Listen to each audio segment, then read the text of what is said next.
অটোকে side দিতে গিয়ে নিয়ন্ত্রণ হারিয়ে উল্টে গেল যাত্রী বোঝাই সরকারি বাস। ঘটনাটি ঘটে শনিবার তারকেশ্বর পিয়াসারা ঘোষপুকুর এলাকায়। জানা গেছে বাসটি কলকাতা থেকে আরামবাগের দিকে আসছিল, সেই সময় ঘটে এই দুর্ঘটনাটি। বাস উল্টে পড়ে যায় রাস্তার পাশের নয়নজলিতে। ঘটনায় আহত একাধিক বাস যাত্রী, তবে ঘটনায় হতাহতের কোনো খবর নেই।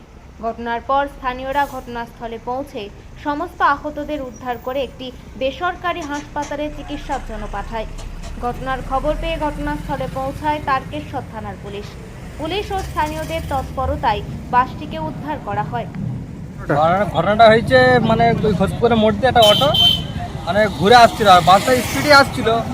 আর হচ্ছে অটোটা বাসওয়ালাটা ভেবেছিল অটোটা দাঁড়িয়ে যাবে, কিন্তু দাঁড়ায় না। অটোটাকে বাঁচাতে যে বাসটা উল্টে পড়ে গেছে। প্যাসেঞ্জার ছিল অনেকটাই, সব বদ্দিপুরে নিয়ে যাওয়া হয়েছে। অটোওয়ালাটাকে ক্ষতি টুকটাক হয়েছে, মানে সেরকম কিছু হয়নি। বড় কিছু ঘটনা ঘটেনি না, বড় কিছু সেরকম ঘটনা ঘটেনি। কোন জায়গা আছে এটা ঘোষপুকুর মোড়, এটাকে বলা হয় দিনুর চায়ের দোকানের পাশে। কি নাম আপনার? আমার নাম কাজী নাইমুল ইসলাম। ঘোষপুকুর মোড়, পিয়াসারা ঘোষপুকুর মোড়।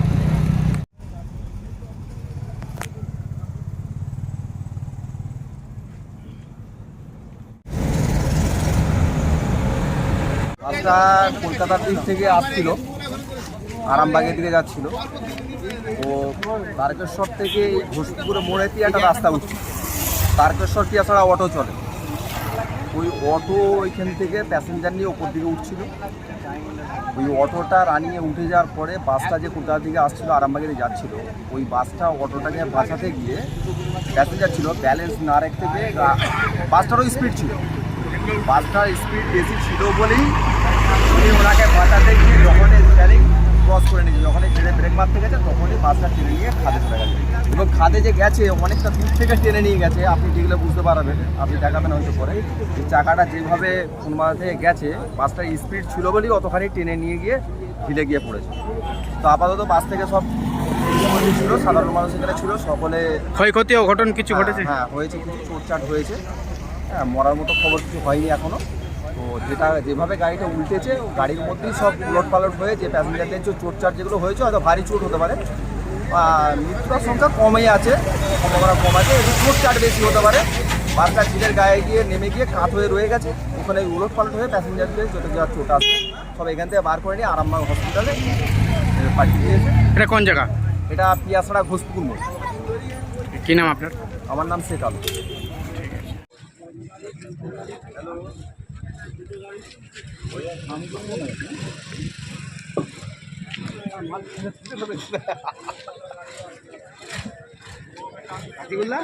কালকে আমি তোমার পেছনেই ছিলাম, কেন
কি করে বাসটা উল্টালো, কি হয়েছে? এটা হচ্ছে স্টেট হাইওয়ে রানিং রোড। এখান থেকে হচ্ছে এটা তো টার্ন পয়েন্ট আছে, মানে পিয়াসারা থেকে তারকেশ্বরগামী অটোগুলো চলে। সেই অটো এখান থেকে ক্রস করছিল এবং এসবিএসটিসির বাসটা নিয়ন্ত্রণ হারিয়ে তাকে ধাক্কা মারে এবং বাসটি ডান দিকে পাল্টি করে যায়। তার মধ্যে 50-60 জন ছিল লোকাল পাবলিক, এবং সঙ্গে সঙ্গে প্রশাসন, আমাদের যেহেতু হচ্ছে লোকাল ক্যাম্প আছে, সেই ক্যাম্পে সঙ্গে সঙ্গে খবর দিতে তারা অত্যন্ত অ্যাক্টিভ। সঙ্গে সঙ্গে আসে লোকাল মানুষ এবং প্রশাসন মিলে তাদেরকে উদ্ধার করা হয়। 10 জন মতন ইনজুরি হয়েছিল, তাদেরকে সঙ্গে সঙ্গে পুলিশ অ্যাম্বুলেন্স আসে। আমরা আরোগ্যতে নিয়ারেস্ট যে আমাদের নার্সিংহোম আছে আরোগ্যই পাঠানো হয়েছে, এবং যে অটো ড্রাইভার ছিল তার অনেকটা ছিঁড়ে ফেলে গেছে, লোকাল ডাক্তারকে দেখিয়ে নিয়ে সঙ্গে তাকেও হচ্ছে নার্সিংহোম করে দেওয়া হয়েছে। বাসটা কোন দিক থেকে আসছিল? হ্যাঁ? বাসটা কোন দিক থেকে আসছিল? বাসটা হচ্ছে ধর্মতলা থেকে হচ্ছে আরামবাগগামী বাস ছিল। টোটোটা কোন দিক থেকে আসছিল? অটো আমাদের পিয়াসানা থেকে তারকেশ্বরের যে রুট চলে, পিয়াসানা থেকে তারকেশ্বরের দিকে যাচ্ছিল। বড় ঘটন কিছু ঘটেনি তো? মানে হতাহত হয়নি, কিন্তু আহত হয়েছে। আহত হয়েছে। কি নাম আপনার? শেখ মুজাম্মেল। এটা কোন জায়গা এটা? এটা ঘোষপুকুর মোড়। দেশের ৭৮তম স্বাধীনতা দিবসের শুভেচ্ছা জানাই।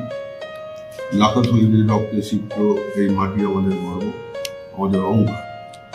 এই স্বাধীনতা দিবসে দেশের সেই বীর শহীদদের প্রতি অন্তর থেকে শ্রদ্ধা নিবেদন করি, যারা আমাদের শান্তির জন্য বীরত্বের সঙ্গে লড়াই করেছিলেন।